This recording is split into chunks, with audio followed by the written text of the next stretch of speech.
Very good. So we were talking about the storm in December kind of leading up to the blizzard of 49 and how it weakened wildlife. Let's just start there. You bet.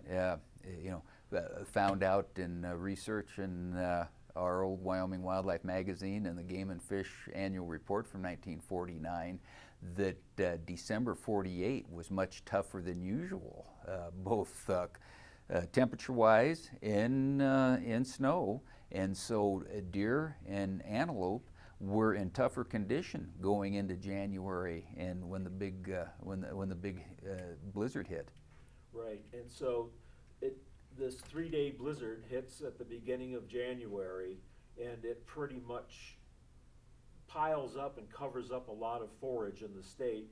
I guess the Game and Fish Department couldn't do much at first because of the conditions, but they soon realized that wildlife throughout the state were going to probably need to do some emergency feeding. Is that right? Yeah, the Game and Fish recognized that it was an epic situation, and with those bad conditions of December 48, we had already seen more pronghorn coming down and hanging out around highways, particularly US 30, which of course for the most part is the route of I-80 now, and also the main UP line, the famous transcontinental line, going across the southern tier of Wyoming, from Rawlins to Rock Springs, and there had already been more animals more pronghorn than usual, escaping the snow along those corridors. So it really got worse after the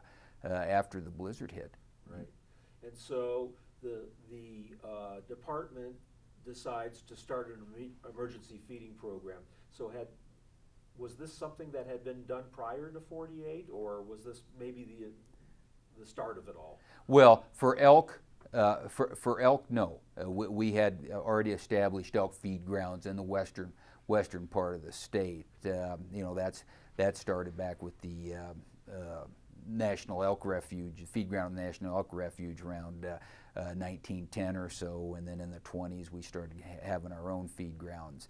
But the pronghorn and the deer feeding was nearly unprecedented, and we commenced with that when finally start getting around and all, and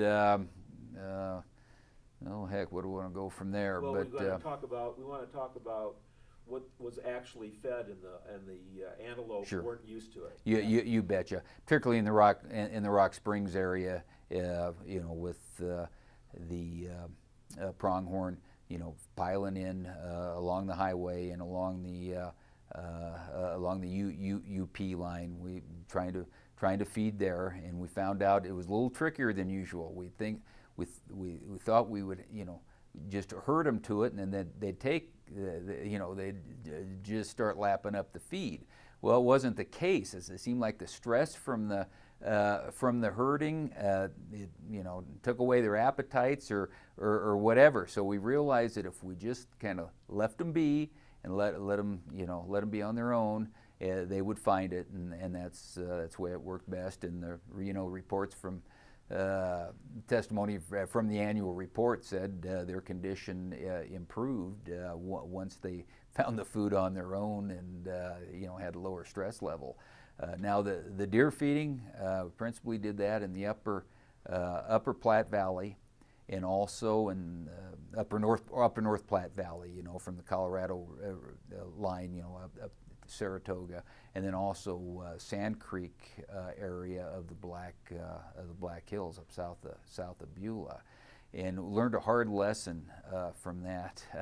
We actually observed higher mortality with fed deer than corresponding deer that were on natural range. Okay, and that's just a hard lesson we learned. Right in the annual report says that we don't plan on ever feeding deer again because of what we witnessed, and we since found out that feeding deer, switching them to an alfalfa diet like that, when they haven't been on it immediately from a natural browse diet, it upsets the microbes in their gut, and very stressful, and often kills them. So learned a hard lesson there. But the same wasn't true of the antelope. Not as much.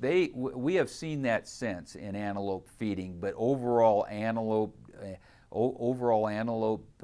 do roll with emergency feeding a little better than deer do, and of course elk, they do very well. They do very well on alfalfa.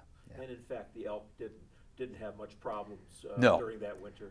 No, and even overall, Tom, we thought it was statewide going to have a lot worse effects than it did, a lot worse impacts than it did.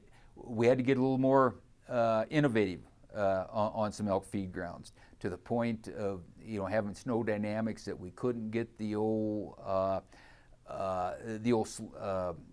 horse-drawn sleds too, because of the drifts and all. And actually, it was hauling hay by toboggan, human-pulled toboggans, hauling bales of hay in. But no, elk are pretty winter resilient, and no big elk losses to speak of. It did prompt us to establish 2 moose feed grounds in the Moran area. And so we were feeding some moose, but overall moose got through fine. We didn't do any supplemental bighorn sheep feeding either. Yeah. So, but despite the best efforts of the department, there was still a fairly significant die-off in antelope and deer. Oh yeah. Antelope in the Red Desert, and we're talking in general. Rawlins to Green River, that corridor, the famous Wyoming Red Desert, and basically for deer, the same situation. Laramie to Rock Springs, and south of US 30, which in essence is Interstate 80. Interstate 80 now. That was the toughest area for deer across the state. Now. Antelope, we closed the hunting season in 1949, the fall of 1949. No antelope hunting season, just in the Red Desert. It was open in the rest of the state. We went ahead and still had a deer season, statewide, but the harvest in that approximate area again, from Laramie to Rock Springs and south, it was less than a third of what it was in 1948. Now, do understand that with all the moisture from the blizzard of '49, we did have good forage conditions for big game in that area and across the state as far as that goes. So there can be positive trade-offs. Certainly, all the snow on the fisheries end, we always welcome more water for fish, but. So you're talking about spring and summer forage conditions. You betcha. Yeah. You bet. And it turned out that the pheasants in Goshen and Platte counties were hit hard, and very hard. But also, though, the nesting and brooding conditions that year were excellent. So that helped the pheasant population bounce back. But hit hard enough that the commission did close the 1949 season in Goshen and Platte counties. The commission did close the pheasant season in Goshen and Platte counties in 1949. Yeah. I didn't come across anything about sage grouse. Did No, you? no. Just in the annual report said that there are really no visible effects from sage grouse. In the Farson area, sage grouse were often noted out on the snowbanks, snow drifts, facing the wind. Oftentimes, the assumption was just to help keep the snow and the ice from getting into their feathers. So that's the aerodynamic thing. The feathers would be in the same direction as the wind. One thing wanted to mention about deer and antelope, quoting the 1949 annual report, red desert antelope were all but annihilated is the term they used, and upper North Platte and Medicine Bow deer herd was pretty well decimated, and some other contributing reports. We estimate they say that 1,800 antelope were killed on the UP main line during the 1949 winter from trains. And being hit by trains, yeah, not necessarily from exposure or no, starvation. hit by trains. Yes, Now, some of those could have ended up dying anyway. But 800 from train collisions. That most locomotives that winter had antelope blood and hair on them, and one particularly bad collision killed 80 antelope in one crash, and there was on US 30. There was also one big truck collision that killed 40 antelope. So, and that's just what we've seen that with other bad winters too. They just the locomotives, the trains keep the train track free of snow or freer than the surrounding countryside, and the antelope come in, and deer to some extent too. I mean, they come in just for easier going. Yeah. Right. Great.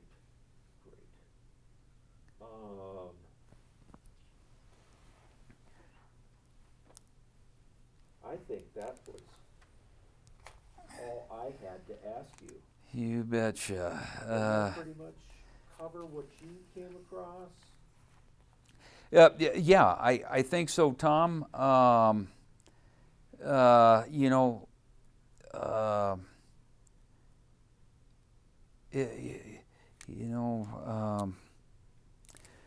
According to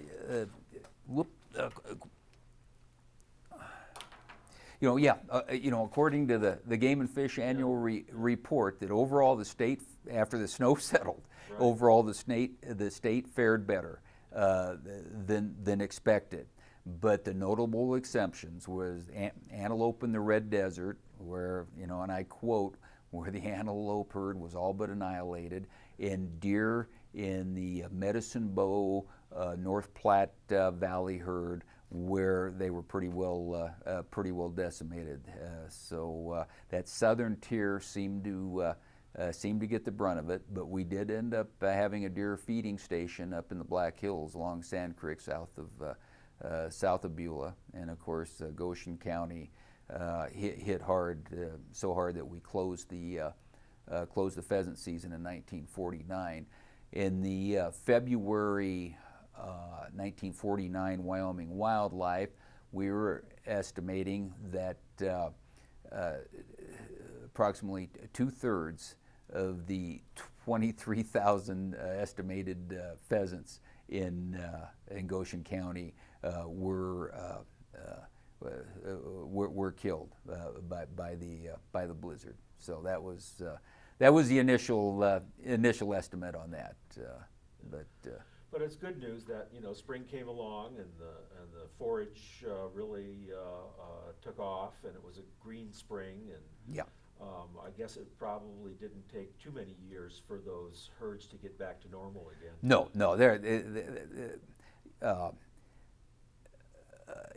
native fauna has been rolling with weather events over eons, so they've gotten through it. They've gotten through it before. I mean, 49. There's no doubt about it. It was epic, but the ancestors, the predecessors of Wyoming big game, they've toughed it out before, and you bet. And when you get the subsequent good conditions, their reproductive potential kicks in, and you get more twins and all, and like you say, the conditions of the 49 spring and summer were particularly conducive. They had good forage to help good forage to help deer and antelope have twins. You know, that always helps. Plus the timing of moisture in the spring was great. They had a great bounce back hatch of pheasants in Goshen County and all. So given a chance, yeah, you betcha. Wildlife bounce back, but certainly tough going when it happens, and particularly the human-induced mortality, from vehicle collisions and train collisions also. Yeah. Fabulous. So, Cut. Let's see here if there's any details. Any details? Yeah. Harvest.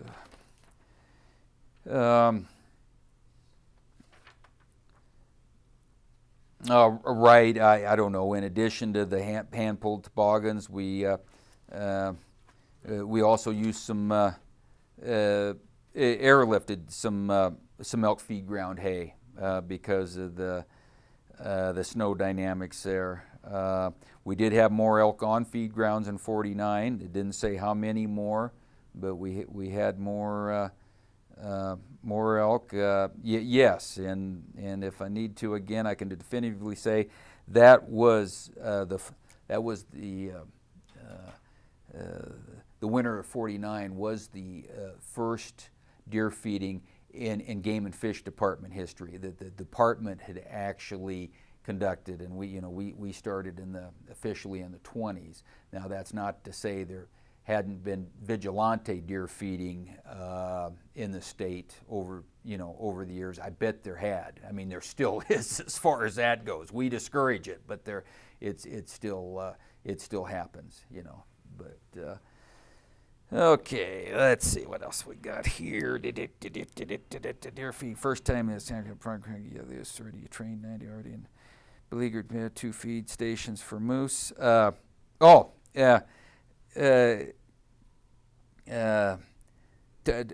if just speaking of our response to our response to game birds in general, the 49 annual report says that we fed 23 tons of corn and small grains to deer, turkey, and waterfowl. Now, of course, excuse me, let me start over. Deer's not. The 1949 annual report states that we fed 23 tons of corn and small grains. Start over again. Okay. The 1949 annual report says that we fed 23 tons of corn and small grains to pheasants, turkeys, and waterfowl. Now, it doesn't say where the waterfowl feeding was, but the pheasant feeding was in Goshen and Platte counties, and also the turkey feeding was in Platte County also. We were still in the beginning the beginning era, the beginning years of the turkey program in Wyoming, and it was yet to even have a season, but turkeys do well with feeding coming into ranch yards and stuff. So we fed a lot of grains that year to that winter to birds. Yeah.